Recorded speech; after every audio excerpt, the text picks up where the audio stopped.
আল্লাহর নবীর হাদিস আনদার রাদিয়াল্লাহু তাআলা আনহু قال رسول الله صلى الله عليه وسلم حرم الله على الارض ان تاكل اجساد الانبياء فنبي الله حي ويرزقون আমার নবী নিজে বলতেছে আল্লাহ তাআলা জমিনের মাটিকে হারাম করে দিয়েছে নবীদের দেহ খাওয়া আপনারা তাকবীর আল্লাহু আকবার নারে তাকবীর আল্লাহু আকবার নারে রিসালাত ইয়া রাসূলুল্লাহ ইসলামের শত্রুরা খুশিয়ার সাবধান নবীজির শত্রুরা খুশিয়ার সাবধান আমি রোমে বয়া বয়া শুধু কথাগুলা গিলছি রোমে বৈশা শুধু কথাগুলা গিলছি শুধু গিলছি কথাগুলা আমি আমার সব বাক ডাইরেক্টলি 50 লক্ষ টাকা আমার দেওয়ার ক্ষমতা আছে 50 লক্ষ টাকার চ্যালেঞ্জ করলাম কোন মারফুত আমি সহ সুন্নি উলামায়ে কেরামের আর 4 জন আলেম বসবে আমি তো মূর্খ আমি কথা বলবো না তবে আমি যে হাদিস শরীফটা বলছি এই হাদিস শরীফটা সহিহ হাদিস না কোন বাঘের বাচ্চা প্রমাণ করতে পারবে না যদি প্রমাণ করতে পারে জুতার মারা গলায় দিয়া হুমনা থেকে বের হয়ে যাব মিয়া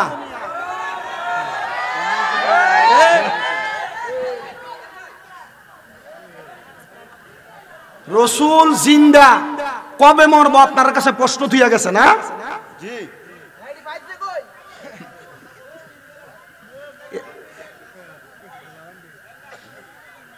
হ্যাঁ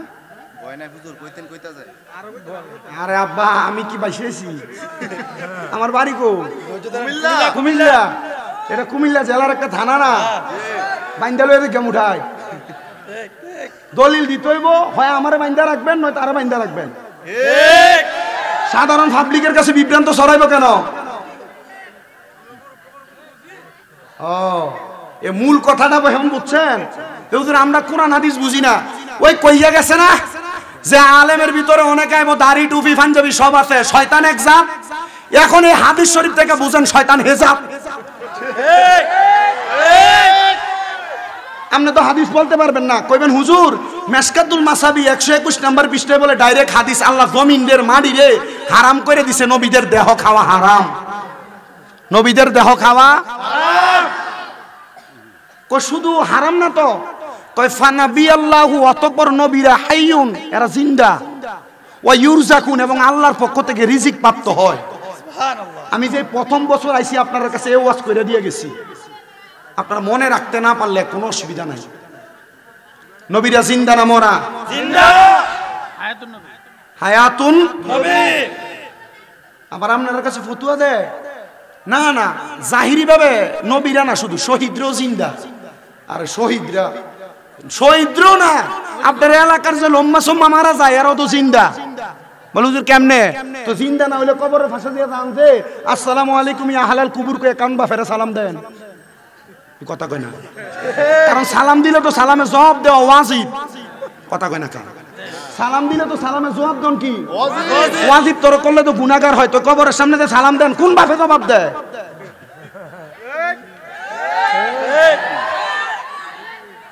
এরপর আর কোনো কিছু কখন লাগবো তো নবীজির ব্যাপারে যার মন্তব্য ঠিক নাই এর আর বাকি যা বলবো সব বাপ আল্লাহ বুঝার তৌফিক দাও আমিন এই আবার নাম নাকি তা ভুললেও দেখছি দাওয়াত দিছে যে লালদারি হাবিব ভাই আপনি নিরাল বইয়ান কারোর বয়ান লাগতো না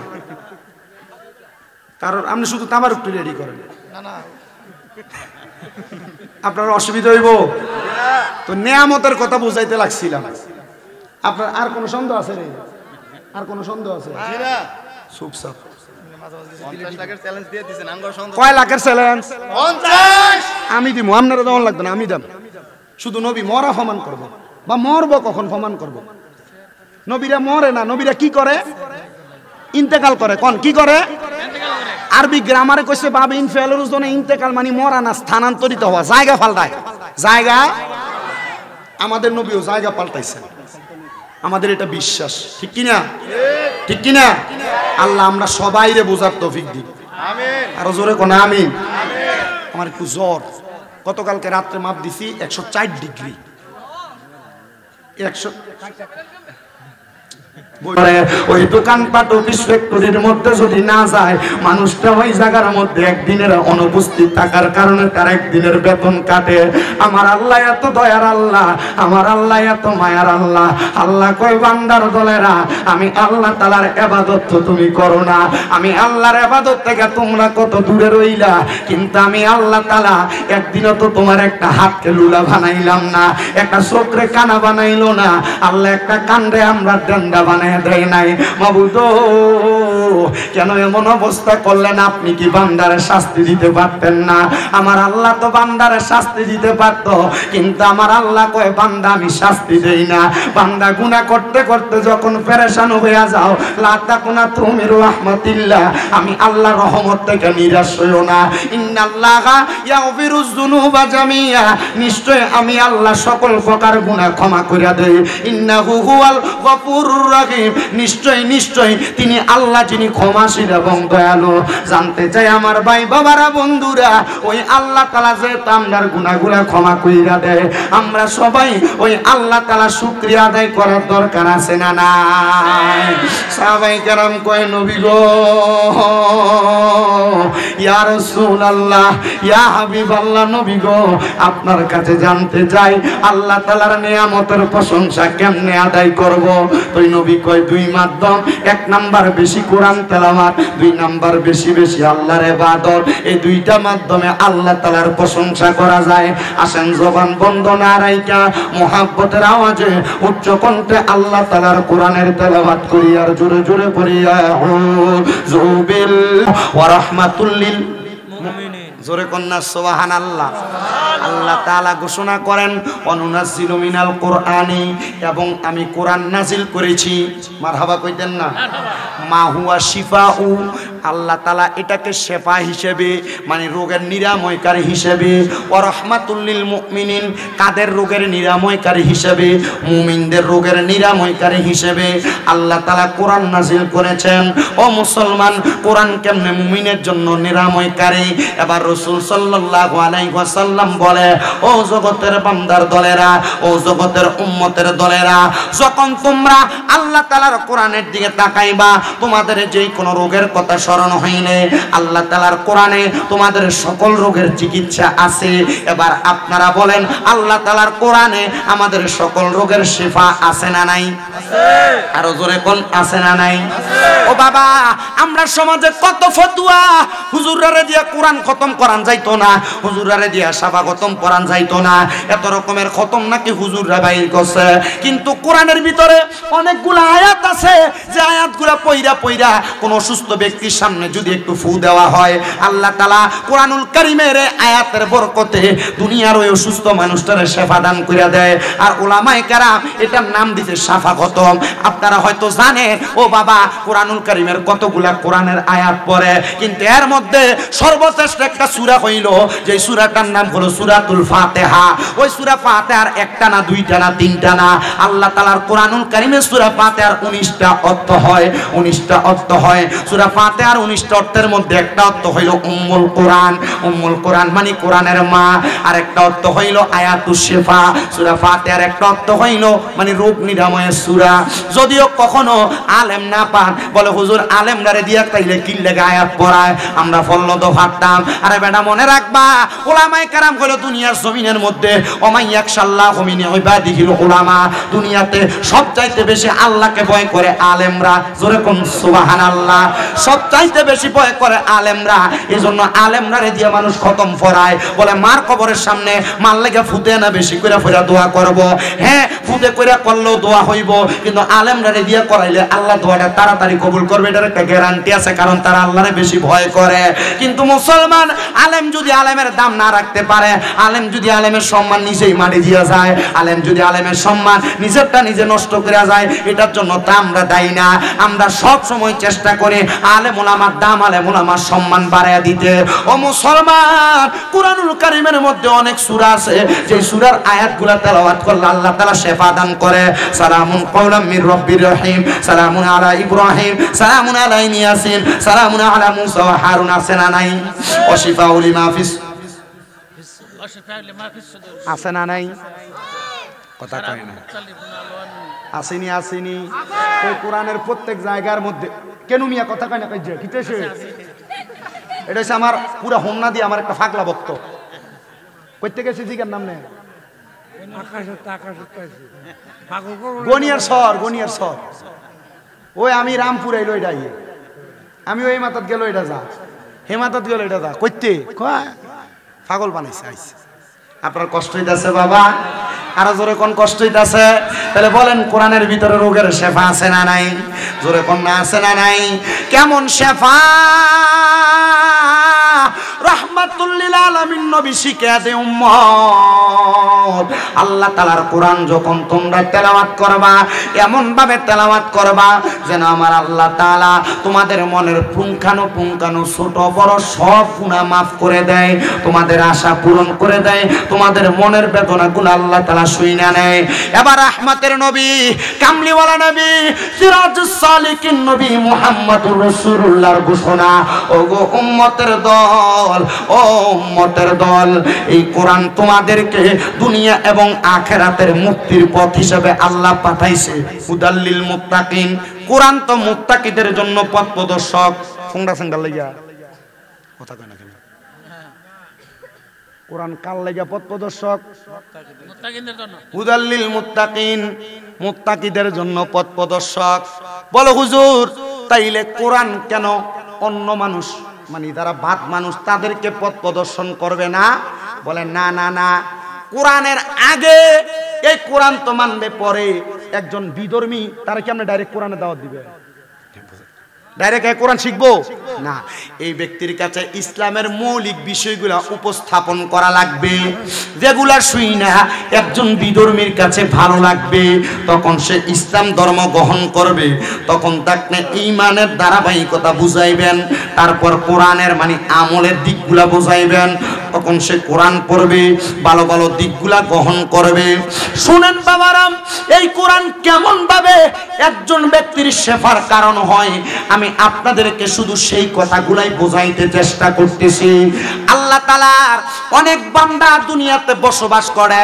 কিন্তু অনেক হাফেজে কোরআন দুনিয়াতে বসবাস করে হাফেজে কোরআন মানে বুঝেন তো আপনারা যারা কোরআন শিক্ষা গ্রহণ করে মানে কোরআন মুখস্থ করে ওই হাফেজে কোরআনরা আল্লাহ তাআলার কোরআন মুখস্থ করে কথা সত্য কিন্তু তারার এই কোরআনের তাসির তাদের সিনার মধ্যে কতটুকু আছে তাদের চাইতে বেশি কিন্তু আল্লাহ ছাড়া আর কেউ জানে না একদিন দামেস্কের জমিনের মধ্যে একজন হাফেজে কোরআনের সিনার মধ্যে কোরআন আছে কথা সত্য উনি চিন্তা করলেন আমার পেটের মধ্যে বড় ব্যথা হওয়ার কারণে আমার মাথাটা এমন অবস্থা হয়ে গেছে আমি পাগল পারা হয়ে গেলাম কোনো ওষুধে আমার কাজ করে না আমি কোনো জায়গায় গেলে এই ওষুধ দিয়ে আমার পেটের রোগটা শেফা হয় না এবার আমি শুনতে পাইলাম আমাদের এলাকার মধ্যে নাকি একজন হক্কানি ওলি আছেন ও বাবা আল্লাহর ওলির দরবারের ভিতরে মাসির ফতোয়া দেয়া যায় আরে বাবা নবী যখন দুনিয়াতে ছিলেন নবীজি দুনিয়া থেকে রওজা মুবারকে যাওয়ার আগে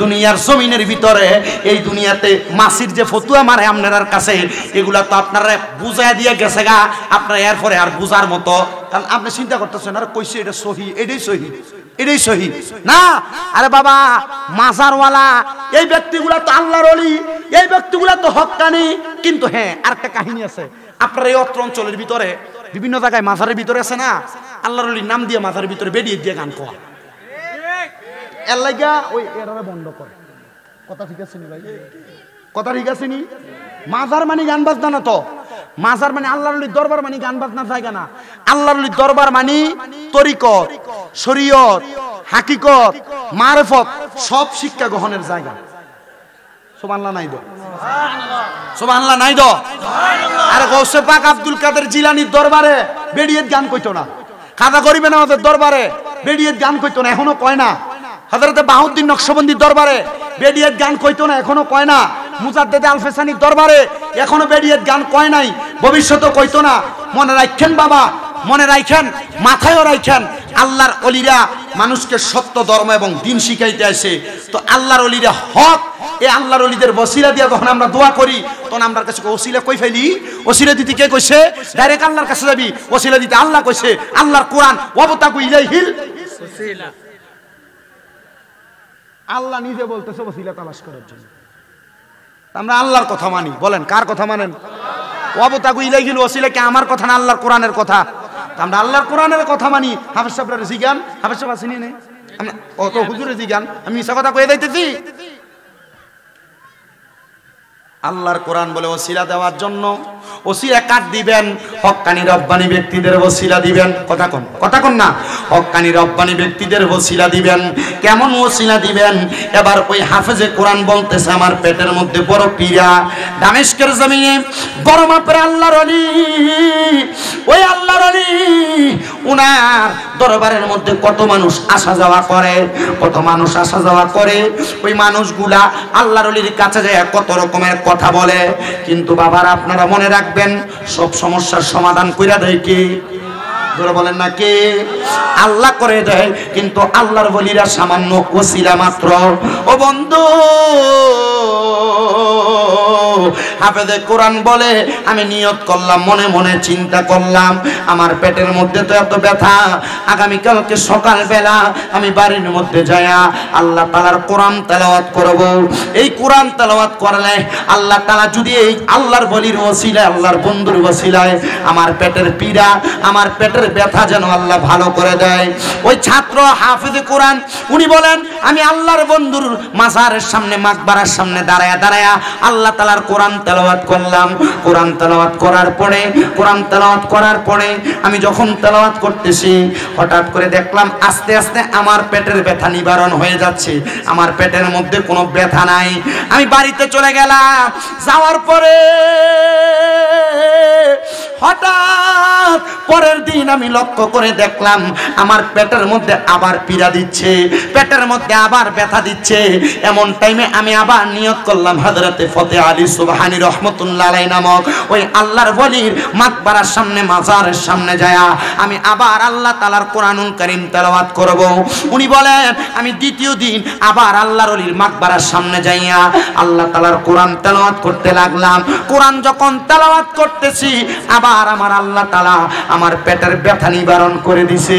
জোরে জোরে বলেন সুবহানাল্লাহ, মুহাব্বতে কন্যা সুবহানাল্লাহ। এবার আল্লাহর ওলিটা লক্ষ্য করে দেখতেছে, এ বেটা সামনে দিয়ে আসো, তুমি এদিক দিয়ে পিছন দিয়ে যাও, পিছন দিয়ে, সামনে দিয়ে মানুষের ডিস্টার্ব দিও না।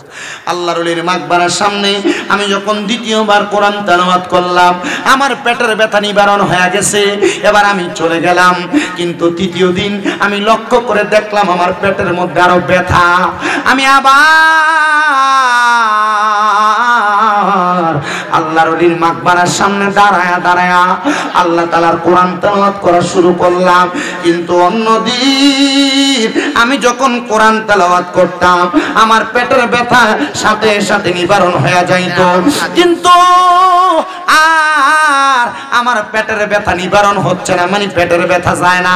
আগের 2 দিন কোরআন তেলাওয়াত করছে, পেটের ব্যথা গেছে গা, পরের দিনও করছে গেছে গা, কিন্তু তৃতীয় দিন কোরআন তেলাওয়াত করে পেটের ব্যথার। ছেলেটা চিন্তা করতেছে আমি এমনি কোরআন তেলাওয়াত করলাম, এই বাচ্চাটির একটু আওয়াজটা একটু বন্ধ করান, জানি দেখেন সে কেউ একজন তোমার সমস্যা বয়ে থাকবে না আবার বউ স্যার যখন খুঁজছি তখন দরকার লাগছে, অনার দরকার নেই স্যার।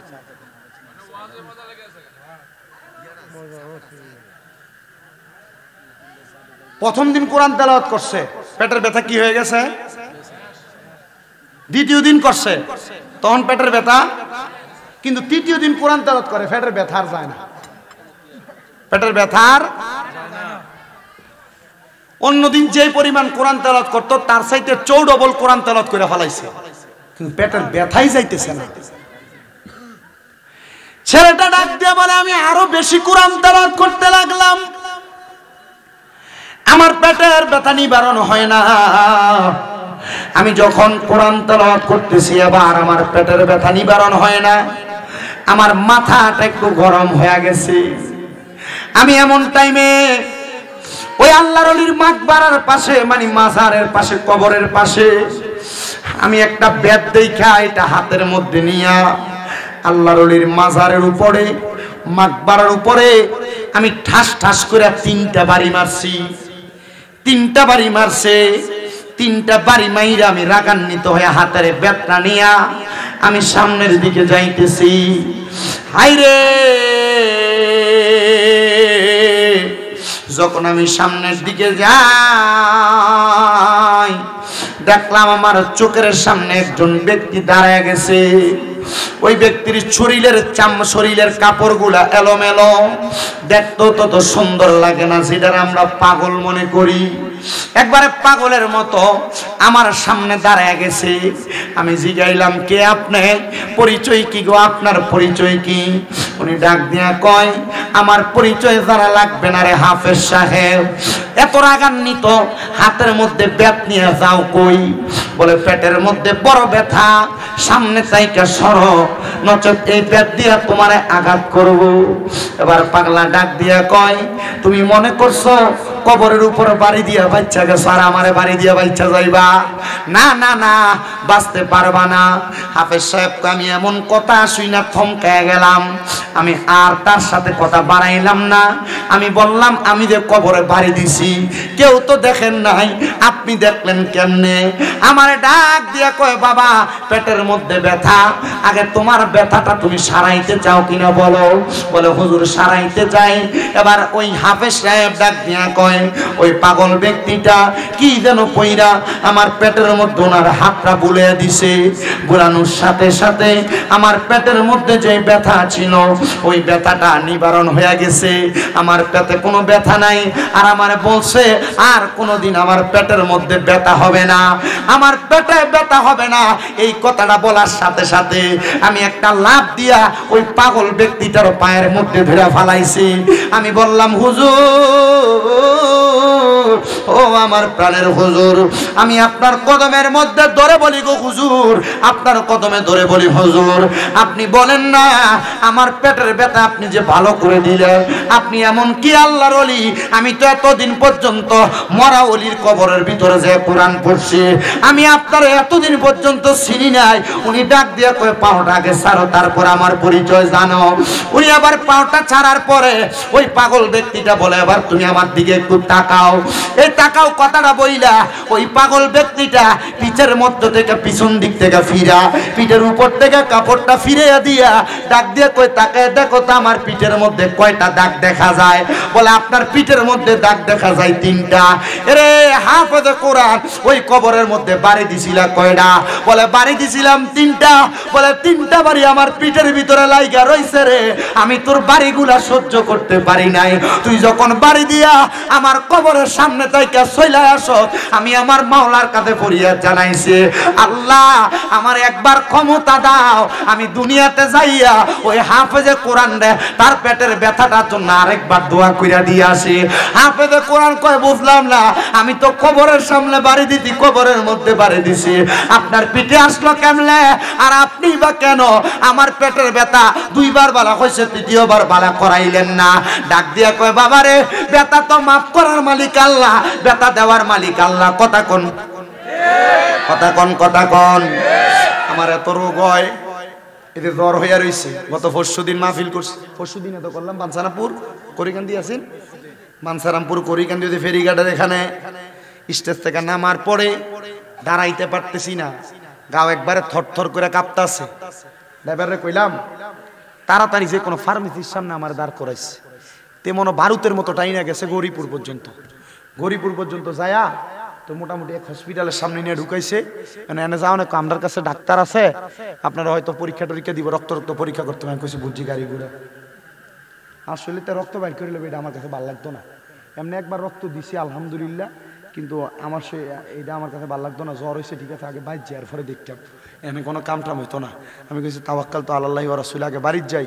পরে কুমিল্লাতে যাইয়া ওই কুমিল্লার তেলিকোনা সমনিতে আলিফ ফার্মেসি আছে, আমার এক ভাই মুজাম্মেল ভাই, ওনারা কইলাম, ভাই যদ্দ আছে। পরে মাপ দিয়ে কইলাম না 160 ডিগ্রি। পরে মাপ দেওয়ার পরে ওই কি সাফুজিটার বুঝ যেটারে কয় আর কি, এডি দিছে, আর ওষুধ পাল্টাই টাল্টাই দিছে। এডি লইয়া মোটামুটি দেখলাম যে পরের দিন থেকে একটু একটু ভালো আছে। আজকেও গতকালকেও 2টা মাহফিল করতে পারছি, আজকেও 2টাই যে আপনাদের এটা সুন্দর করে করতেছি। শরীর এখনো পর্যন্ত মোটামুটি ভালোর দিকে, বাকিটা এখন থেকে নামার পরে বুঝতে পারবো। আপনার দোয়া করবেন না আমার লেগা।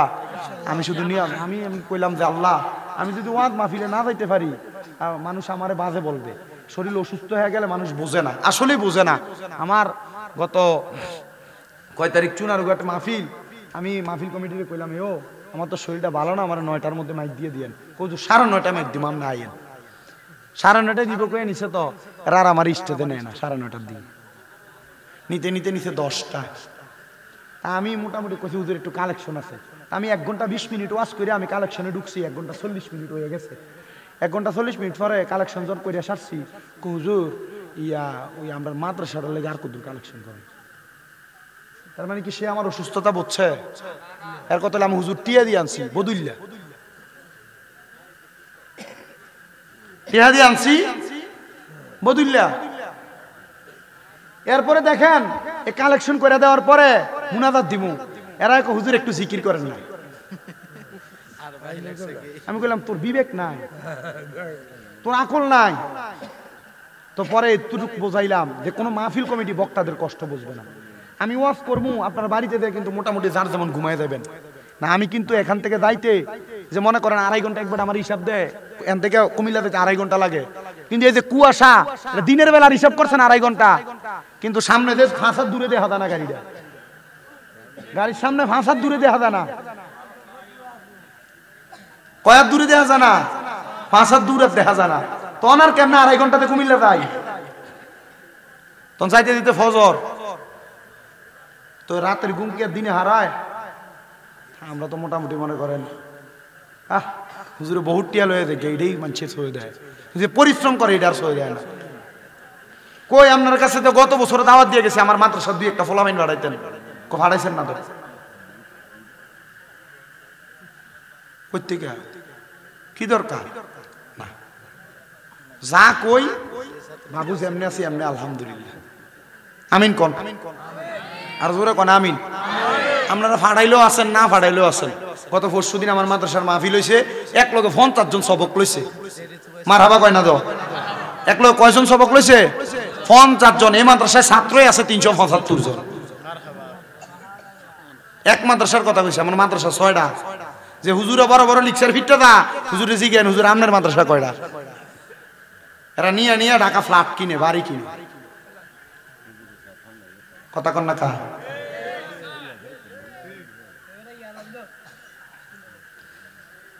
আপনার কষ্ট হইতেছে না তো?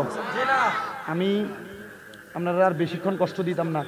কয়টা বাজে? 11টা না বাজে মাত্র।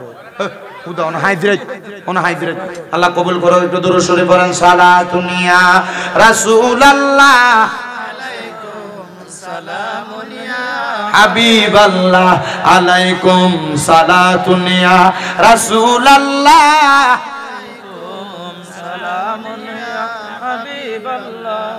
মদিনার মাটি যদি হইতাম, নবীজিকে বুকের মাঝে রাখিতাম। সালাতুন ইয়া রাসূলুল্লাহ আলাইকুম সালামুন ইয়া হাবিবাল্লাহ আলাইকুম সালাতুন ইয়া রাসূলুল্লাহ আলাইকুম সালামুন ইয়া। হাফেজে কোরআন একটা ডাক দিয়া কয়, পাগল পাগল আপনার কাছে জানতে চাই, তাইলে আপনার কবরে বাড়ি দিলাম, এই বাড়ি যদি আপনার ফিডে লাগে, এ পাগল তাহলে আমি যে আপনার কবরের সামনে দাঁড়ায়া দাঁড়ায়া কোরআন পড়ছি, প্রথম দিন আমার ব্যথা তো মাফ হয়েছিল, দ্বিতীয় দিন পড়ছি মাফ হয়েছিল, তৃতীয় দিন পড়ছি ব্যথা কেন বাড়লো? পাগল একটা ডাক দিয়া কয়, কোরআনে হাফেজ, ব্যথা দেওয়ার মালিক আল্লাহ, নেওয়ার মালিক আল্লাহ, বাড়াইয়া দেওয়ার মালিক আল্লাহ, কমাইয়া দেওয়ার মালিক আল্লাহ। হাফেজ সাহেব, প্রথম দিন যখন তুমি আমার কবরের সামনে দাঁড়ায়া দাঁড়ায়া কোরআন পড়ছ, তোমার কোরআন তেলাওয়াতটা আমি কবরের বাসিন্দার কাছে বড় মায়া লাইগা গেছে। আমি ওই সময় আমার আল্লাহর কাছে কইছি, আল্লাহ তার কোরআন তেলাওয়াতটা যেহেতু এত সুন্দর, আল্লাহ তার কোরআন তেলাওয়াতের বরকতে তুমি তার পেটের ব্যথাটা ভালো করে দাও। আমার আল্লাহ তাআলা তোর পেটের ব্যথা ওই দিন ভালো করে দিছে। কিন্তু আজকে গত এর পরের দিন যখন একই সময় হয়েছে, আমার মনে ওই তোর কোরআন তেলাওয়াতের আওয়াজটা বাজতেছিল। আমি আল্লাহরে কইছি, আল্লাহ ওই ব্যক্তিটার পেটের মধ্যে আরেকটু ব্যথা বাড়াইয়া দিয়া দেখো না। সেনি আরেকবার আইসে আমার কবরের সামনে কোরআনটা পড়ে। আমার আল্লাহ তোর পেটের ব্যথা বাড়াইয়া দিছে, তুই যখন কোরআন পড়ছস আমি আল্লাহরে দোয়া করছি, আল্লাহ এবার আপনি আবার তার পেটের ব্যথাটা আবার বাড়া কমাইয়া দেন। আমার আল্লাহ দোয়া কবুল কইরা তোমার পেটের ব্যথা কমাইয়া দিছে। যখন তুমি তৃতীয় দিন আমার কবরের সামনে কোরআন পড়ছো, আমি যখন তোমার কোরআন তেলাওয়াত শেষ হয়ে যায়, আমি আমার আল্লাহর কাছে দোয়া করছি, আল্লাহ আপনি তার পেটের ব্যথাটা আরেকটু বাড়াইয়া দেন, সে যেন আমার কবরের সামনে আরেকটু বেশি করে কোরআন শরীফ পড়ে। আল্লাহ আপনি আরেকটু বাড়াইয়া দেন, সে যেন আমার কবরের সামনে একটু বাড়াইয়া কোরআন শরীফ পড়ে। হায় রে, তুমি যখন আরেকটু বাড়াইয়া পড়ছো, তুমি যখন কোরআন তেলাওয়াত আবার শেষ করো, আমি আবার আমার আল্লাহর কাছে কইছি, আল্লাহ আপনি তার পেটের ব্যথাটা আরেকটু বাড়াইয়া দেন, সে যেন আরেকটু আমার কবরের সামনে কোরআন তেলাওয়াত পড়ে। কিন্তু আমি বুঝছি না রে, তুই যে এই কোরআন তেলাওয়াত করতে করতে বিরক্ত হইয়া যাবি, রাগান্বিত হইয়া আমার কবরের উপর আঘাত করবি। তার মানে বোঝা যায় আল্লাহর ওলিদের কবরের উপরে আঘাত করলেও এটার ব্যথা আল্লাহর ওলিরা পায়। কথা কন্যা ঠিক কিনা?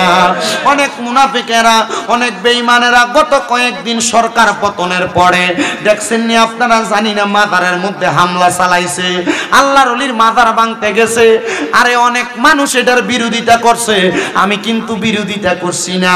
আমারে যখন কেউ আয়া কই হুজুর দেখছেন নি এরা তো যায় যায় মাজার ভাঙ্গালায়, আমি কইছি বেশি করে ভাঙতো ক।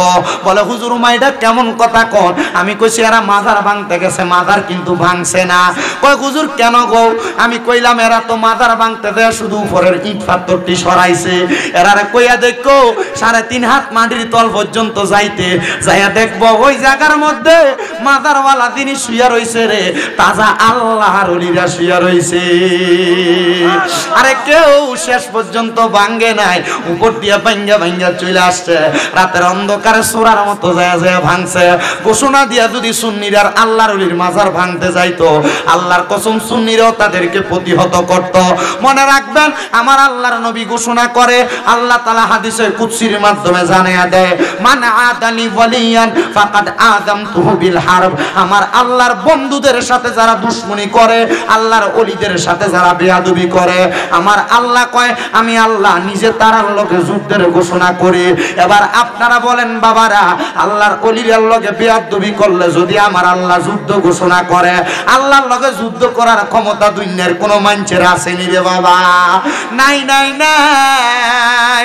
আল্লাহর লগে যুদ্ধ করতে যাইবা, আল্লাহর লগে যুদ্ধ করতে গেলে ফেরাউনের নমরুদের মতো জুতার বাড়ি খেয়ে মরা লাগবো। তোমার কথা কয় না খা, ফেরাউনের মতো নীল নদের ভানির ভিতরে সুবা খায়া মরা লাগবো। এই জন্য আল্লাহর ওলির লগে তোমরা কোনোদিন বেয়াদবি কইরো না। পারলে মানবা, না পারলে দূরে দূরে থাকবা। কিন্তু যখন তুমি কোনো আল্লাহর ওলিদের সঙ্গে বেয়াদবি করবা, আমার আল্লাহ তাআলা ডাইরেক্ট তোমার দুনিয়া এবং আখিরাতের মধ্য থেকে তোমারে কাটায়া রাখবে। এই জন্য আমার পর্দার অন্তরালের মা, ও আমার বাবারা, আমি যেই জন্যই কোরআনুল কারীমের মর্যাদার বয়ানটা করতেছিলাম, আপনারা বেশি বেশি করে কোরআন তেলাওয়াত করবেন। আপনারা অনেকে কত দোয়া করেন, আমার আল্লাহ তাআলা আপনারা দোয়া কবুল করে না। এই কথা কোন না কা? কত দোয়া করেন, দোয়া কবুল করে না। এর মধ্যে দোয়া কবুল না হওয়ার কারণ হলো 3টা। কয়টা? ধরে কন্যা কয়টা? দোয়া কবুল না হওয়ার কারণ হইল 3টা। 1 নাম্বার হালাল খানা ফেটে যায় না। 2 নাম্বার আমরার ভিতরে ইখলাস নাই। ইখলাস মানে খোদা ভীতি নাই আর কি, ইখলাস নাই। 3 নাম্বার আমরার ভিতরে ইহসান নাই, মানে মানুষের প্রতি মায়া মোহাব্বত, মায়া মমতা নাই। এই জন্য আমরা দোয়াটি আল্লাহর কাছে কবুল হয় না। তো দোয়া কবুল হওয়ার মূল মাধ্যম যেটা, ইবাদত কবুল হওয়ার মূল মাধ্যম যেটা, সেটা হলো হালাল খানা। আমরা হালাল খামু কই থেকে? আমরা সমাজের ভিতরে যে সুদ করার অভাব নাই। কথা কন না কেন? আমরা হালাল কামু করতে গিয়ে আমরা সমাজে ঘুষখোরের অভাব নাই। আপনারা আবার ঠিক ঠিক কইতাছেন, এদিকে দইরা নিয়ে আপনারা মসজিদের সভাপতি বানান। এটিরে ধরে নিয়ে আপনারা মসজিদের সেক্রেটারি বানান, এটিরে ধরে নিয়ে আপনারা এলাকার হদ্দার বানান, এটিরে ধরে নিয়ে আপনারা হদ্দার মাতাব্বর বানান। কথা কয় না? আসেনি?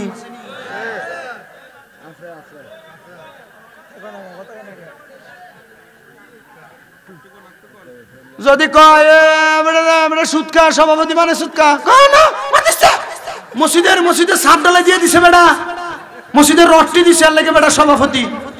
কথা কয় না কা? ওই বেটা দিয়ে এলাকার ঘুষখোর, বেটা দিয়ে মানুষের জমি দখল করে খা, বেটার মসজিদের সেক্রেটারি মানে সুৎকা না, মসজিদের টাইলস দিছে বেটা। কথা কয় না কা? আছে না নাই? সি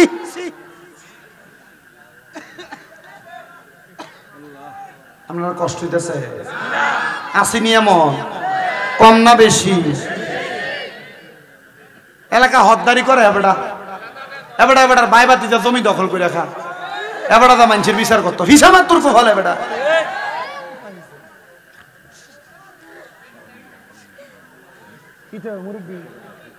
সত্য এবারটা সত্য কথা বলে। ওই এমন আছে না নাই? মানুষের জমি দখল করে খায়, মানুষের বিচার করতো হদ্দার। সাধনে বয়ে বয়ে দেখবেন লম্বা লম্বা কথা সুৎকুর আর ঘুষকুর টিয়ে কয় সোর আর করে নুরা।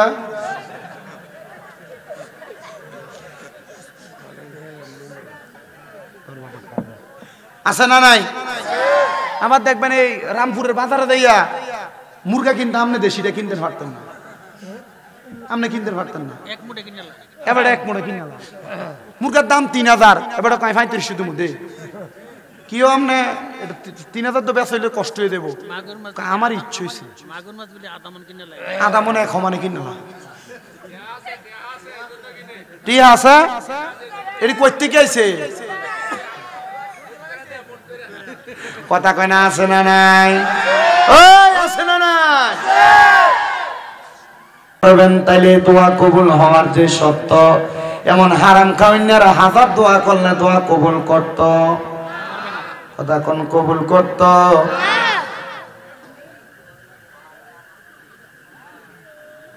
আল্লাহরে ভয়ও করা লাগবে, মানুষের প্রতি ইহসানও করা লাগবে, মায়া দয়া করা লাগবো নি।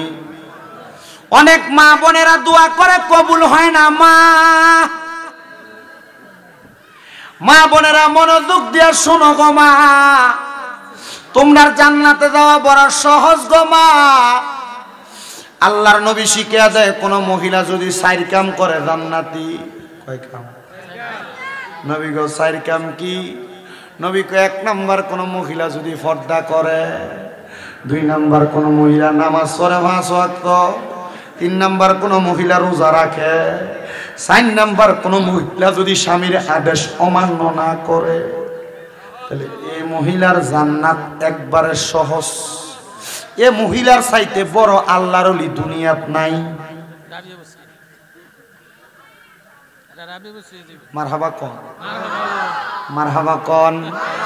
মাগো মা, নামাজ পড়ো, পর্দা করো, রোজা রাখো, কিন্তু জামাই যদি অন্য কোনো কথা একটু থেকে একটু টের বেটের একটা দমক দাও, জামাইয়ের কথাটার মানো না। আল্লাহর কসম, তোমার নামাজ কামে লাগতো না, রোজা কামে লাগতো না। লাগবো মনে না কো? দিনের বেলা ঝগড়া করে রাত্রেবেলা অন্যদিকে মুখ ফিরে রাখে। অন্যদিন বাচ্চা থাকতো এক পাশে, জামাই বউ এক লগে ঘুমাইতো, যেদিন ঝগড়া হয়ে দিন বাচ্চা মাঝখানে। অন্যদিন কি তো কষ্ট হইতেছে। এবারে কই যা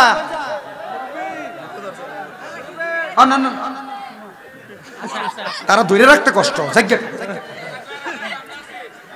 আমরা আছেন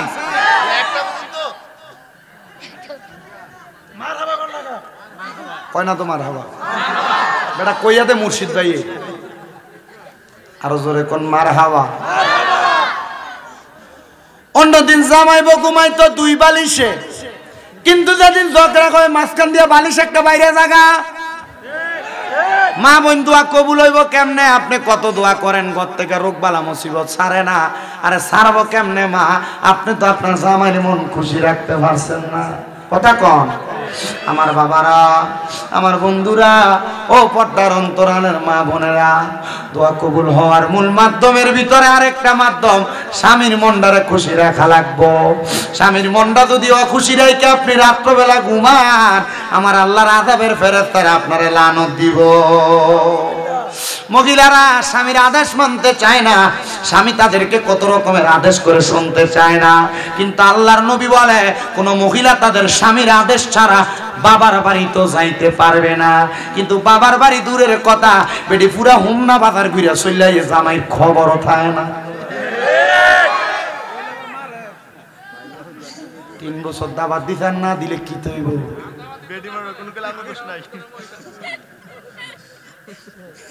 কষ্ট দিতেছে আপনারা? এ মা, যদি জান্নাতে যাইতে চাও গো, স্বামীর আদেশ মানবা, স্বামীর দমক সহ্য করবা, স্বামীর কথাগুলা মাইন্না মাইন্না চলবা। আমার নবী কয়, এক একটা মহিলাকে আমি নবী পানির সাথে তুলনা করলাম। নবী গো কেন? বলে পাথরের সাথে তুলনা করি নাই। নবী গো কেন কেন কেন?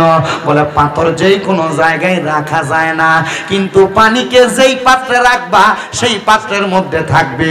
একটা মহিলা যদি পানির মতো হইয়া যায়, ওই মহিলা সংসারে কোনোদিন অশান্তি হবে না, ওই মহিলা কোনোদিন সাংসারিক জীবনে অশান্তিতে হবে পাবে না, ওই মহিলা কোনোদিন তার পারিবারিকভাবে অশান্তি পাবে না।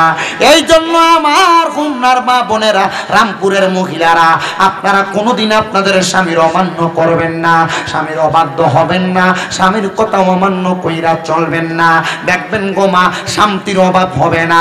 কিন্তু অনেক মহিলারা কই হুজুর স্বামীরে মানতাম কেমনে? বেড়া সিগারেট খেয়ে বাড়িতে আসে, বিড়ি খেয়ে বাড়িতে আসে, হুজুর বাথরুমের গুয়ের গন্ধ এত ভালো লাগে, জামাইয়ের মুখের সিগারেটের গন্ধ এর চাইতে আরো দুর্গন্ধ। তখন আর এই বেডির আর জামাইরে ভাল লাগে না, সুইটারে ভাল লাগে। কথা কয় না?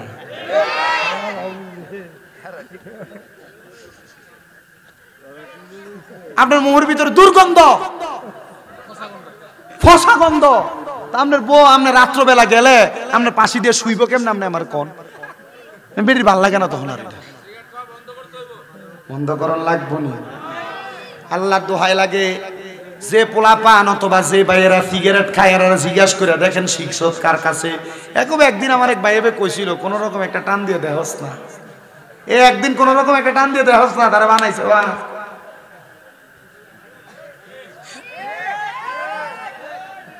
এমন বন্ধু পরিত্যাগ করো, যে বন্ধু তোমার সিগারেট খানা শিখায়, যে বন্ধু তোমার নেশা করা শিখায়, যে বন্ধু তোমার মানুষের হক খাওয়া শিখায়, গান শিখায়, বত্তা খাওয়ানোর নাম দিয়ে মানুষের ক্ষেত্রে মূলা ছুরি শিখায়।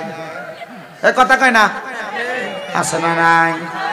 এই জন্য বাবা, বন্ধুরা, ভাইয়েরা, আপনাদের কাছে আমার করজোড়ে আবদার, আপনারা পরিবারে শান্তি করতে চাইলে শুধু মহিলাদেরকে দোষ দিলে চলবে না। মাঝে মাঝে আপনারা আপনাদের নিজের দোষের কত চিন্তা করবেন। দোয়া কেন কবুল হয় না? কত দোয়া মসজিদে বেটারা করে, কত দোয়া মহিলারা আবার তাদের ঘরের মধ্যে করে। এরে বাবা, দোয়া কবুল হওয়ার আরেকটা মাধ্যম আছে। জামাই বউ এক লগে যদি নফল নামাজ পড়া দোয়া করতে পারে, আমার আল্লাহ তাআলা তাদের দোয়া ফিরায় না। জামাই বউ কেমনে দোয়া করলে দোয়া ফিরায় না? এক লগে ফললে আল্লাহ তারা দোয়া ফিরায়। আচ্ছা, অনেক চিন্তা করতেছে, আমি বাইর যে বউরে কম কেমনে নামাজের কথা, আমি নিজ ঐদ্য করি না। কথা কন না, আমরা এটা বিশ্লেষণ পরে করি, ঠিক আছে নি? জামাই বউ এক লগে, ওই যে বাসর রাইতে যে এক লগে ফরাই দিছিল 2 টাকা,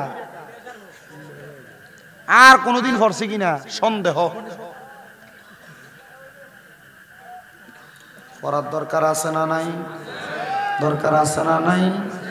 ও বন্ধু, ও নবীর উম্মতের দলেরা, এমন দোয়া কে করছে জানো? এমন দোয়া করছে আল্লাহ তাআলার পয়গম্বর হযরতে জাকারিয়া আলাইহিস সালাতু ওয়াস সালাম। বয়স বড় বৃদ্ধ হয়ে গেছে জাকারিয়া নবী। তো জাকারিয়া নবী ছিল হযরত মরিয়ম আলাইহিস সালাতু ওয়াস সালামের খালু। হযরত মরিয়ম আলাইহিস সালাতু ওয়াস সালামের খালু। তো মরিয়ম আলাইহিস সালাতু ওয়াস সালাম যখন ছোট, মরিয়ম আলাইহিস সালাতু ওয়াস সালামের বাবা মারা যাওয়ার পর ওনারা লালন পালনের দায়িত্ব এ পড়ছিল জাকারিয়া নবীর উপরে। মারহাবা কোন? আমার জাকারিয়া নবী ছিল বাইতুল মুকাদ্দাস মসজিদের ইমাম সাহেব। মারহাবা।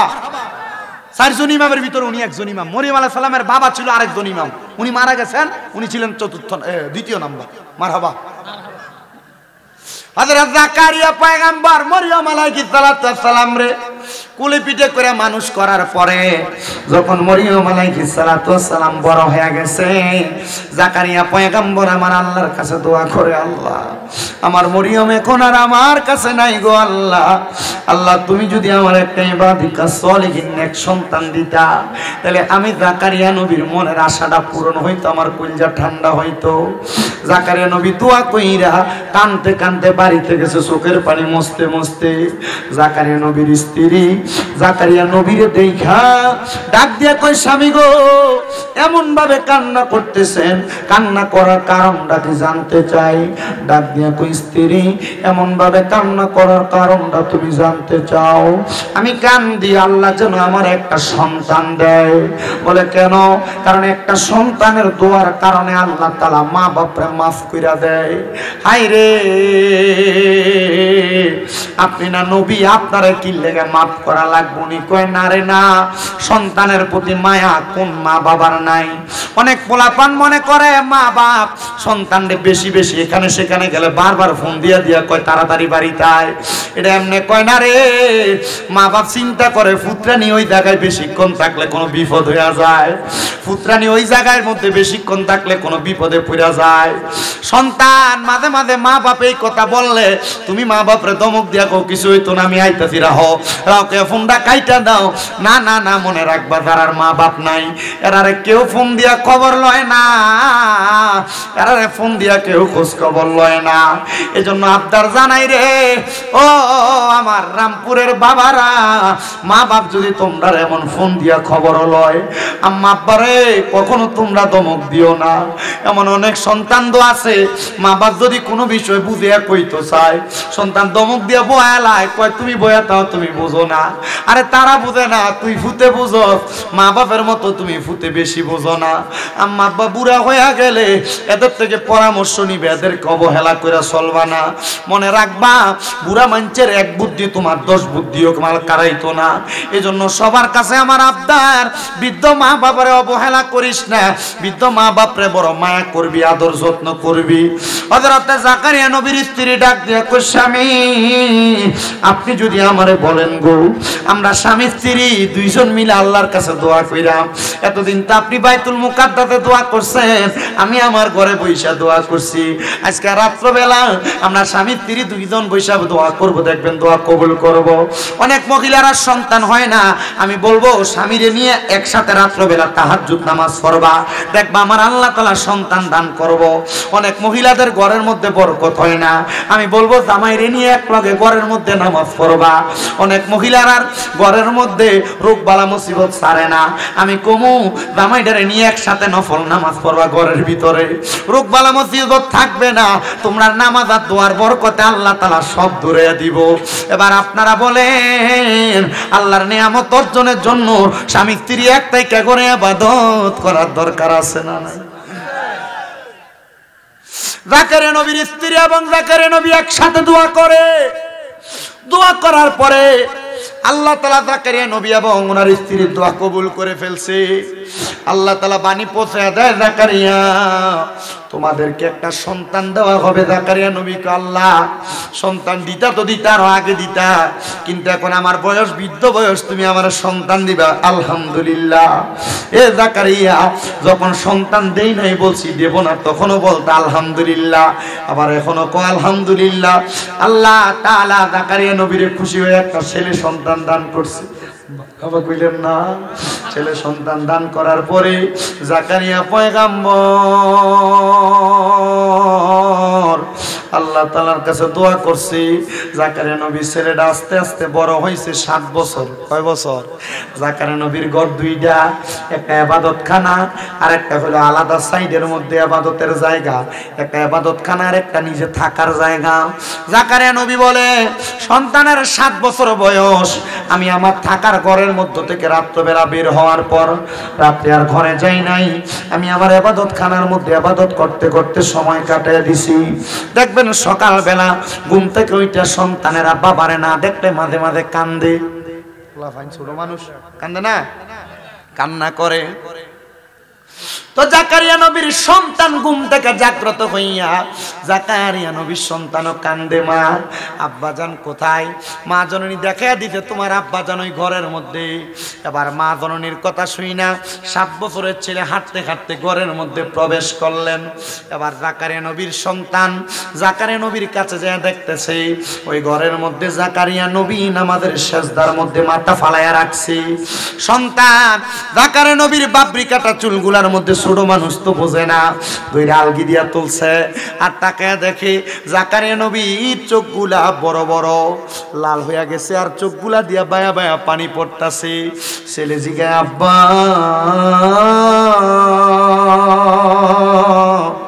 ও আব্বা আপনার চোখের মধ্যে কেন এত পানি? জাকারিয়া নবী কান্দে, হাত ডাক দিয়া কয় বাবা কবর এমন একটা মারাত্মক জায়গা রে, ওই কবরের পরে হাসর মিজান ফুলসেরা 3টা জায়গা আছে জান্নাতের আগে। ওই কবর থেকে জান্নাত পর্যন্ত যে 3টা কঠিন জায়গা, ওই 3টা কঠিন জায়গা পাড়ি দেওয়ার সহজ করার যে মাধ্যম এটা হলো বান্দার চোখের পানি। আপনি না নবী, আপনি কি লাগে এটার জন্য কান্দেন? কয় উম্মতের শিখাই। জাকারিয়া নবী কয় ফুতের এই কথা বইলা আমি আমার সন্তানরে কুলে নিয়ে ঘরে চইলা গেছি, বলছি আমার স্ত্রী খাবার রেডি করো, আমি গোসল কইরা খাবার বক্ষণ করব আমার সন্তানকে নিয়ে। জাকারিয়া নবী গোসল করতে চলে গেছেন, শেষ করে ঘরে এসে জিজ্ঞাসা করে আমার সন্তান কোথায়? ওনার স্ত্রী বলতেছে আমি তো জানি আপনার সন্তান আপনার সাথে। উনি বলে আমি জানি তোমার সাথে। ও বন্ধু, ও নবীর উম্মতের দল, আশিক রাসূল ভাই বাবারা, জাকারিয়া পয়গম্বর ওই জায়গার মধ্যে দাঁড়ায়া থাইকা ডাক দিয়া কই স্ত্রী আমার সন্তান বুঝি ঘরের মধ্যে নাই? খুঁজতে খুঁজতে জাকারিয়া পয়গম্বর ওই এলাকার পাহাড়ের গুহা একটু বাদ রাখে নাই, গাছের আড়াল খেজুরের বাগান বাদ রাখে নাই, কোনো মানুষের বাড়ি ঘর বাদ রাখে নাই, কোনো জায়গার মধ্যে জাকারিয়া নবী ওনার সন্তানটারে খুঁজা খুঁজা পাইতেছে না। 7 দিন হয়ে গেছে জাকারিয়া নবী ওনার সন্তানরে ঠোকায়া পাইতেছে না। জাকারিয়া নবী আমার আল্লাহর কাছে কান্দে, আল্লাহ এতদিন পর্যন্ত সন্তান দিছো না। আমি জাকারিয়া নবীর মনের ভিতরে কোনো কষ্ট ছিল না, এই বয়সের সন্তান দিলা, এখন সন্তানের বয়স 7 হয়ে গেছে, সন্তানদের 7 দিন খুঁজা পাই না। আল্লাহ আমি জাকারিয়া নবীর কাছে ভালো লাগে না। জাকারিয়া নবী কান্দে কান্দে কান্দে একটা খেজুর গাছের সাথে হেলান দিয়ে কান্দতে কান্দতে ঘুমিয়ে গেছে। গায়েবী ভাবে আওয়াজ আসে জাকারিয়া সব জায়গায় তো খুঁজলা, যে ঘরের ভিতরে তুমি যাইয়া দে আমি খোদারে ডাকো, ওই ঘরের ভিতরে যাইয়া সন্তানটারে খুঁজা দেখছনি? উনি বলে ঘুম থেকে লাফ দিয়ে উঠছি, একটা দৌড় মাইরা ঘরের ভিতরে ঢুইকা গেছি, যা দেখতাছি রে আমার 7 বছরের ছোট ছেলে সেজদার মধ্যে পড়া রইছে, মাথা ডালগি দিয়া তোলা দিয়া আমি তাকে দেখছি 7 বছরের পোলাটা চোখগুলা লাল হইয়া রইছে, চোখ দিয়া বায়া বায়া পানি পড়ে। ডাক দিয়ে কইলাম বাবা রে এই ঘরের মধ্যে 7 দিন তুমি কি করো? সন্তান ডাক দিয়া কয় আব্বা 7 দিন আগে আপনি না আমারে বলছিলেন এই কবরের মধ্যটাইকা জান্নাত পর্যন্ত যাওয়ার জন্য হাসর মিজান ফুলসিরাত নামক যে কঠিন জায়গা আছে ওই জায়গাটা পাড়ি দেওয়ার মূল মাধ্যম চোখের পানি। আব্বা আমার আল্লাহ তো আমি সন্তানরেও মাফ দিত না, এই জন্য আমি কান্দি, আমার আল্লাহ যেন আমারে মাফ কইরা দেয়। চিন্তা করছো নি রে ও আমার হোমনা রামপুরের বাবারা, তোমার 7 বছরের ফোলারে মোবাইলে কার্টুন না লাগাইয়া দিলে ভাত খায় না, মোবাইলের ভিতরে টিকটক ভিডিও না লাগাইয়া দিলে ফোন সন্তান ভাত খাইতে পারে না। আর ওই সন্তান 7 বছরের বয়স আল্লাহ তাআলার কবরের ভয়ে কান্দে। কান্না করার কারণ হইল উনি বলতেছেন আমার আব্বা জানের কাছ থেকে শিক্ষা। সন্তানের জন্য জাকারিয়া নবী কান্দে আর কয় আল্লাহ তোমার কাছে ইবাদে কার সলিহিন নেককার সন্তান চাইছি, এমন একটা সন্তান দিছো এই সন্তান দিয়ে আমার চাইতে তোমারে বেশি ডরায়। আল্লাহ গো তুমি আমার সন্তানটারে কবুল করো। আমার আল্লাহ তাআলা কবুল কইরা নিছে। এই সন্তানের দল তোমার বাপ্পা তোমার জন্ম দেওয়ার পরে নিজের চিন্তা তত বেশি করে নাই, জাকারিয়া নবী ওনার সন্তানের চিন্তা বেশি কইরা আমার আল্লাহর কাছে কাঁদছে। আমরার মা বাপ আমরারে জন্ম দিয়ে চাইতে আরো বেশি কাঁদতাছে। আরে কান্দে না শুধু, একটা সন্তান যদি দুনিয়ার জমিনে বিদেশেও চলে যায় মা বাপের কলজাটার ভিতরে শান্তি লাগে না, ঘরের বাহিরে গেলে শান্তি লাগে না। আজকের মাহফিলে আমার হাবিব ভাই যে এই রামপুরের খলিফা বাড়িতে মাহফিল প্রতি বছর বছর সাজায়, আমি জানি না এই মাহফিল আর কতদিন পর্যন্ত চলবো। হাবিব ভাই যদি মারা যায় এই মাহফিলটা কায়েম জানি থাকবো নি। হাবিব ভাইয়ের বংশের মানুষের জন্য দোয়া করায়, এলাকার মধ্যে গানের জন্য দোয়া করায়, বৈদেশিরা জন্য দোয়া করায়, হায়াতে বাসিন্দা মানুষের লেগে দোয়া করায়। আল্লাহ আজকের মাহফিলে কোন পোলাপান জানি বসছে যারার মা বাপ তারা এত কষ্ট করে করে মানুষ করছে, কিন্তু ওই মা বাপ অন্ধকার কবরের বাসিন্দা হয়ে রয়েছে। মাবুদ পর্দার অন্তরালে কোন মাইয়াটা জানি বসছে তারা আজকে মা অন্ধকার কবরে মাহফিলে নাই। আল্লাহ কোন মাইয়াটা জানি পর্দার আড়ালে বইসা রয়েছে তার আব্বা দুনিয়ার জমিনের মধ্যে নাই, তারা আছে। মাবুদ যারার মা নাই যারার বাবা নাই তারার মনে শান্তি নাই। জাকারিয়া নবী সহ সব নবীর দোহাই দিয়া দোয়া করলাম আল্লাহ যাদের মা বাবা কবরে প্রত্যেকের মা বাবার কবর জান্নাতের বাগান বানিয়ে দাও, প্রত্যেকের মা বাবার কবর নাজাতের ফয়সালা করে দাও, প্রত্যেকের মা বাবার কবর নূরুন আলা নূর বানিয়ে দাও। আল্লাহ ও দয়াল রাব্বুল আলামিন যারার মা বাবা বাইসা রইছে আম্মা আব্বার হায়াতের মধ্যে বরকত দান করে দাও। আমিন। হে আমার কুমিল্লা হোমনার রামপুরের বাবা, যদি কেউ ওই মা বাপরে কষ্ট দিয়া থাকো আল্লাহর দোহাই আমি সব মাহফিলে কই তারার কাছে দেয়া মাফ চাইবা, নচেত আমার ওয়াজ শুনা তোমার কোনো লাভ নাই। যদি এরারে বাত না দিয়া থাকো আল্লাহর দোহাই আমি সব মাহফিলে কই তারার কাছে মাফ চাইবা। এরারে বাত না দিয়া ওয়াজ মাহফিল শুনলে কোনো লাভ হবে না। অনেক মহিলারা শ্বশুর শাশুড়িরে কষ্ট দেও, মনে রাখবা গো মা, যতদিন শ্বশুর শাশুড়িরে মা বাবার মতো মনে না করবা শান্তি পাইবা না। আল্লাহ ও দয়াল আল্লাহ আমরা প্রত্যেকের দোয়া কবুল কইরা নাও, আমরা প্রত্যেকের দোয়া কবুল কইরা নাও, আমরা প্রত্যেকের দোয়া কবুল কইরা নাও। আল্লাহ জাকারিয়া নবীর সন্তান যেমন ভাবে কান্নাকাটি করছি মাবুদ রে, ও দয়াল আল্লাহ আমাদের সবাইকে ওই কবরের কথা চিন্তা কইরা কইরা কান্না করার তৌফিক দান করো।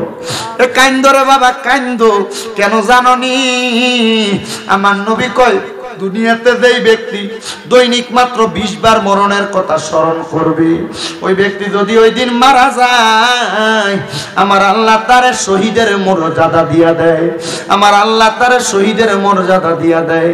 আল্লাহ দুনিয়ার জমিনের মধ্যে আমাদেরকে মরণের প্রস্তুতি নেওয়ার তৌফিক দান করো। শ্বশুর বাড়িতে যাও মিষ্টি নিয়ে যাও, ফল ফ্রুট নিয়ে যাও, কিন্তু একবার চিন্তা করো ওই কবরের বাড়ির মধ্যে যে যাইবা কি সামান রেডি করছো, কবরেরও তো কিছু সামানের দরকার আছে রে আব্বা। আমি আগেই বলছিলাম কবরের সামান হইল ঈমান আর আমল, এগুলা নিতে পারবা কবরে শান্তি পাইবা। দোয়া করবা আল্লাহ যেন আজকের মাহফিলের উসিলায় সব কবরবাসীরে মাফ কইরা দেয়। আল্লাহ তাআলার কাছে সেই ফরিয়াদ জানাই, আল্লাহ যেন নবীজির উসিলায় আজকের মাহফিল কবুল আর মঞ্জুর করে নেয়। আসলেন নবী এই দরাতে রহমত বরকত নিয়ে, চলুন সবাই তাজিমে সালাম দেই ওই নবীর ইয়া নবী দিব। তিনি যদি অন্য কোন জায়গার আযান শুনে, অন্য কোন জায়গার আযান যদি শুনালা, তাহলে ফরজ নামাজের ফজর না, ও এটা ফজর নি লাগছে, ফজর নামাজের, আচ্ছা আমি বলছি ফরজ কইছি। আচ্ছা ফজর নামাজের যদি অন্য কোথাও আযান শুনে, তাহলে ঘরে সুন্নত পড়ে আসতে পারবে, কোনো অসুবিধা নাই। তবে সুন্নতরা মসজিদে পড়া উত্তম। কোথায় পড়া উত্তম? পড়া যাবে ঘরে, মসজিদে পড়া উত্তম। এটা লয়ে ফিতনা ছড়াইয়েন না, আবার চাইেন আবার। যদি কেউ বাইরে থেকে ফইরে আইয়ে মসজিদে আইসা আযান দেয়, এটা নিয়ে সমস্যা। কিন্তু যে ব্যক্তি আযান দিব, এই ব্যক্তি আযানের পরে সুন্নত পড়া উত্তম। ঠিক আছে? আল্লাহ কবুল করুক, আমিন কোন। এটি বড় বড় ফতুয়া তো। আমি কইছি হাবিব ভাইরে আগামী বছর হয় আলাউদ্দিন জিয়াদি সাহেব, নয়তো শহীদুল্লাহ বাহাদুর সাহেব, নয় তো আরো করা একটা দাওয়াত দিয়ে দিমু এ মাহফিলে। ফয়জনের টিয়া বেশি যাব, বড় বক্তা দিয়া সুন্দরকে মাহফিল করব। আমরা মুরুক্কু সুরুক্কু দিয়ে আর কয়দিন কি কোন আপনারা বড় বক্তা আয়োগ আপনারা চাননি? আমিন কোন, আর জোরে কোন আমিন। আল্লাহ কবুল করুক, সবার মনের আশা পূরণ করুক। তোটা চালু নেই। আচ্ছা, আমার যে তাহফিজুল কোরআন ইন্টারন্যাশনাল হিফজ মাদ্রাসা কুমিল্লা চকবাজার নূরপুর সমোহনীতে শাহপাড়া রোডের মাথায় আমার মাদ্রাসাটাতে ভর্তি চলতেছে। আমি মোটামুটি ওই আগে অনেক মা বাবারা ভালো খাবার ভালো পড়াশোনার জন্য একটু ভিআইপি বিভাগ চাইতো, আমার এখানে সেই ভিআইপি ব্যবস্থা রাখছি। আবার অনেকের ফলাফাইন ভাগ্যে যায়, এটির আটকাইয়া পড়ানোর সুযোগ তো আমার এনে আটকাইয়া পড়ানোর সুযোগও আছে। ইনশাল্লাহ আপনারা যদি কারোর ফলাফান দিতে চান, ইনশাল্লাহ নিয়ে যাবেন কুমিল্লা চকবাজার নূরপুর সমোহনী শাহপাড়া রোডের মাথায়। আল্লাহ সবাই কবুল করুক, আমিন কোন। সবাই সবার জন্য দোয়া করবেন। হাবিবুর রহমান সাহেব আর কোনো কথা আসেনি? দোয়া, সবাই সবার জন্য দোয়া করবেন।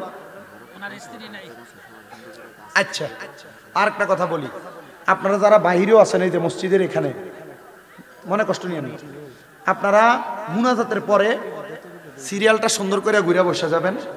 আবার তো লেটকা খিচুড়ি সবাই লেগে যাবে, খিচুড়ি আপনারা সিরিয়াল করে বসবেন। 5 ডেক খিচুড়ি, আপনারা যারা আছেন মোটামুটি 2 ডেক খাইয়ে শেষ করতেন পারতেন না। তো ইনশাল্লাহ একটু শৃঙ্খলাবদ্ধভাবে বৈশা তাবারুকটা নিয়ে যাবেন ইনশাআল্লাহ। আল্লাহ সবাইকে কবুল করুক, আমিন।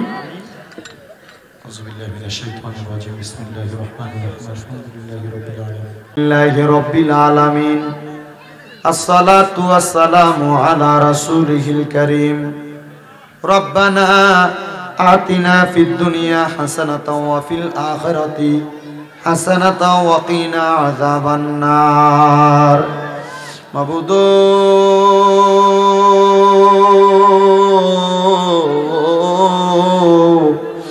ও দয়াল আল্লাহ, একটু রহমতের নজর করে তাকায়া দেখেন না গো আল্লাহ। এই কুমিল্লা জেলার অন্তর্গত হোমনা থানাধীন রামপুর খলিফা বাড়ির উদ্যোগে 34তম বাৎসরিক ইসলামী সুন্নি মুখা সম্মেলন সাজাইয়া আজকের মাহফিলের আখিরি মুনাজাতের মধ্যে আমি গুনাহগারের সাথে ওলামায়ে কেরাম, বিশেষ করে তলেবুল ইলমরা, আমার দাড়ি পাকা বুড়া বুড়া মুরব্বী বাবারা, যুবক নওজোয়ান ভাইয়েরা, ছোট্ট ছোট্ট মাসুম বাচ্চারা, পর্দার অন্তরালে আমার কত মা বোনেরা, আল্লাহ মাপ পাওয়ার আশায় গুনাহগারের বেশে 2টা হাত বাড়াইছে গো আল্লাহ। আল্লাহ, যার হাত তোমার কাছে মায়া লাগে, পছন্দ হয়, ওই হাতের উসিলায় আমরা প্রত্যেকের জীবনের গুনাহ তুমি আল্লাহ ক্ষমা কইরা দাও। আল্লাহ, আমরা জীবনের গুনার দিকে তাকাইলে আমরার কাছে বড় ভয় ভয় লাগে রে আল্লাহ। কোন দিন জানি আজরাইলের হাতে ধরা পড়া যায়। আল্লাহ, আজরাইলের হাতে ধরা পড়ার আগে আমরার জীবনের গুনাহগুলা মাফ কইরা দাও। তুমি যদি মাফ না করো আল্লাহ তোমার বান্দারে বলো তোমার বান্দা যাইয়া চাইব কার কাছে রহিম রহমান নামটি তোমার ওই আল্লাহ আছে আমরা আর জানা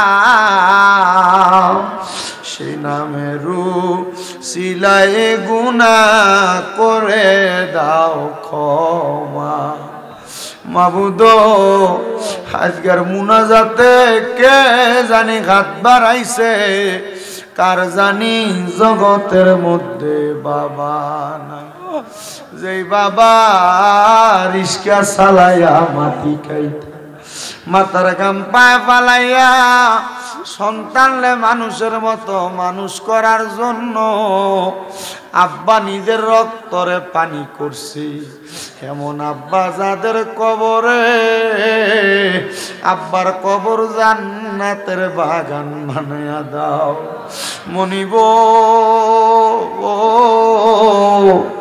আবার অনেকে হাত বাড়াইছে যাদের জগতের মধ্যে মা নাই হায়রে মা যেই মা 10 মাস 10 দিন গর্ভে ধারণ কইরা সন্তানের প্রসব বেদনা সহ্য করতে মার বড় কষ্ট হইছে আল্লাহ নিজে না খাইয়া সন্তানরে খাওয়াইয়া মানুষ করছে কার জানি এমন মা দুঃখিনী অন্ধকার কবরে আল্লাহ তাদের এমন মা কবরে অনেকে আছে মাও নাই বাবাও নাই জনমের এতিম আমার হাবিব সাহেব বাবা জান ওনার মা বাবার জন্য দোয়া চাইছে ওনার আম্মা আব্বারে কবুলান মঞ্জুর করে নাও এমন ভাবে যাদের মা বাবা কবরে আম্মা আব্বার কবর নাজাতের ফয়সালা করো যাদের মা বাবা বেঁচে আছে হায়াতে তৈয়বা নসিব করে দাও যাদের মা বাবা অসুস্থ পরিপূর্ণ সুস্থতা নসিব করে দাও আম্মা আব্বার খেদমত করার তৌফিক দান করো আজকের মাহফিলে যারা টাকা দিয়া পয়সা দিয়া শ্রম দিয়া বুদ্ধি দিয়া পরামর্শ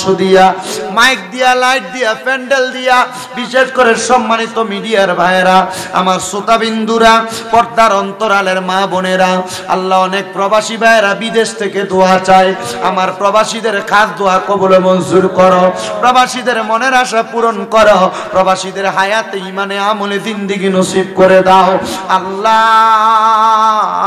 আল্লাহ এই এলাকায় থানায় জেলার উপর তোমার কাজ রহমত বরকত দান করো আল্লাহ দেশের প্রত্যন্ত অঞ্চল থেকে কত মানুষ দোয়া চায় প্রত্যেকের কাজ দোয়া কবুল মঞ্জুর করে নাও আল্লাহ বিশেষ করে আজকের মাহফিলে যারা মুনাজাতে হাত বাড়ায় অনেকের কামাই নাই কামাই রুজিতে বরকত দাও অসুস্থ থাকলে সেবা দান করো বিপদে থাকলে উদ্ধার করো পর্দার আড়ালের মা বোনদের গোপন সকল সমস্যার সমাধান করে দাও আল্লাহ হাবিব সাহেব ওনার কলিজার টুকরা সন্তানদের জন্য দোয়া চাই ওনার ছেলে সন্তান কন্যা সন্তান সবাইকে কবুল মঞ্জুর করো এলাকার যুব সমাজের উপর তোমার কাছ রহমত বরকত দান করে দাও যুব সমাজের অনেকে দোয়া চাইছে তাদেরকে কবুল মঞ্জুর করে নাও আল্লাহ মরণ দিবা দুঃখ নাই তবে বেঈমান বানায়া মরণ দিয়েন না মরণের আগে বারবার মক্কা মদিনা তাওয়াফ জিয়ারত নসিব করেন আমার কেনু মিয়া দোয়া চায় বিশেষ করে আমার এই বাবা যেন দোয়া চায় একজন মা জননী কিছু হাদিয়া পাঠায়ও দোয়া চাইছে আল্লাহ নাম জানা অজানা প্রত্যেকের দোয়া কবুল মঞ্জুর করে নাও